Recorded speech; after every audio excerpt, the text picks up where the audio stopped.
UFC 261 is in the books, and what can you say other than wow? I mean, good Lord, it was one of the greatest night of fights you'll ever see. And, of course, history made as well, as we're back indoors with fans, which is crazy. It was just, from top to bottom, an amazing fight card. The main event, Kamaru Usman turned in one of the greatest performances we've ever seen from him.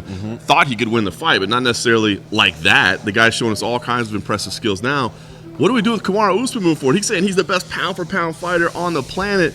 What's out there for him? I mean, I don't know if he's wrong about that statement. He's really high up there, if not, I mean, top 3 at minimum, but he is just being so unreal, as he said, lapping the competition. And right here we had a rematch that I think a lot of people maybe thought wasn't the most worthy for Jorge Masvidal, but if you look at another rematch, I think it's got to be Colby Covington. I know he doesn't seem super warm to that idea, and maybe he says, show me something, impress me. I understand that, but because I think he doesn't like Colby too much, and it's kind of part of the prodding, but that's the biggest fight. That's the fight we all want to see. It's been his most competitive fight as champion, so I think you need to run that back. Maybe if Leon Edwards does something great, long winning streak of Nate Diaz, the fresh contender, can pull off a nice victory in a couple weeks coming up here, maybe he slides in, but I think Dana White wants that fight, the UFC wants that fight, Colby Covington obviously wants that fight, and I want that fight. Yeah, I think that's the fight most people are going to want to see, and I think that's the fight we're probably going to get. But you bring us some names that could slide their name in there. It's all about timing, right? So we'll see what happens. Co-main event, Rose Namajunas, champion once again, and she did it in emphatic fashion as well. I mean, what an incredible knockout. The high kick perfectly placed, finished it up on the ground there. We talked to UFC President Dana White afterwards. He said maybe a rematch is in order. You don't know. Rose Namajunas herself said she's not really sure. Nothing really stands out. Maybe she'll keep an eye on that fight next month in May as well. So where does she go for her first title defense in this new reign?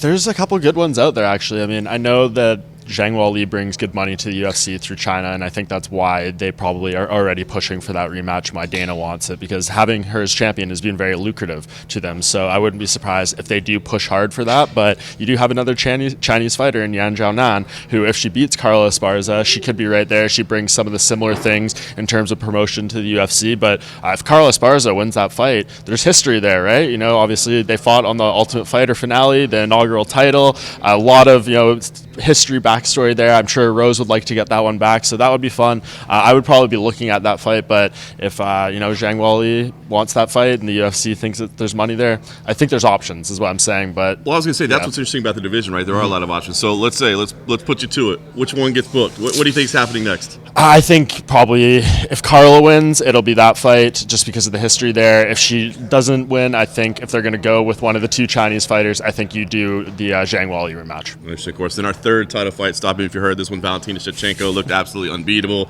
dominated Jessica Andrade. No disrespect to Jessica Andrade, it's just Valentina Shachenko seems to be operating on an entirely different plane than anybody else in her division right now. So the question is, what's next for her? I mean, they teased the Amanda Nunes trilogy is happening at some point, but UFC President Dana White said, listen, I don't think we need to do that right now. Let's let them build their own legacies.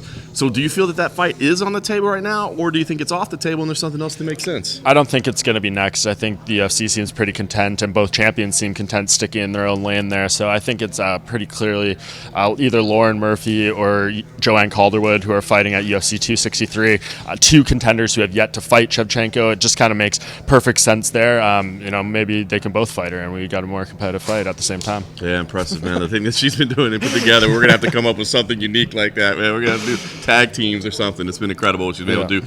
Listen, on a not quite as exciting note, I guess, worth mentioning, of course, Chris Weidman. Horrific scenes there. Of course, we've seen it before with him on the other end of it, but to see him there, difficult to watch, a very difficult moment. But it sounds like medically, at least, he's stable for the time being, and I guess we just kind of have to wait and see what happens moving forward. Yeah, I worry about that. I mean, you were cage side for the one that happened with Anderson Silva, right? Right. Yeah, it's scary to obviously see both those scenes involving the same fighter in both those fights. But yeah, man, looked like he got shot with a bullet when he was laying down in the cage there, and it was really scary to see him getting stretchered off. It was positive, I guess, that he gave us the thumbs up as he was walking out, or as getting stretchered out. Can only just hope the best for him. Difficult scenes to watch, man. Stark reminder sometimes, as much as we love this sport, I mean, these people really are sacrificing their bodies when they go out there and putting it all on the line. So listen, a historic event, an exciting event, UFC 261 in the books. Keep it locked in, MMA Junkie. We'll have all the fallout coming from this event, and we'll be right back in Las Vegas at the UFC Apex next week.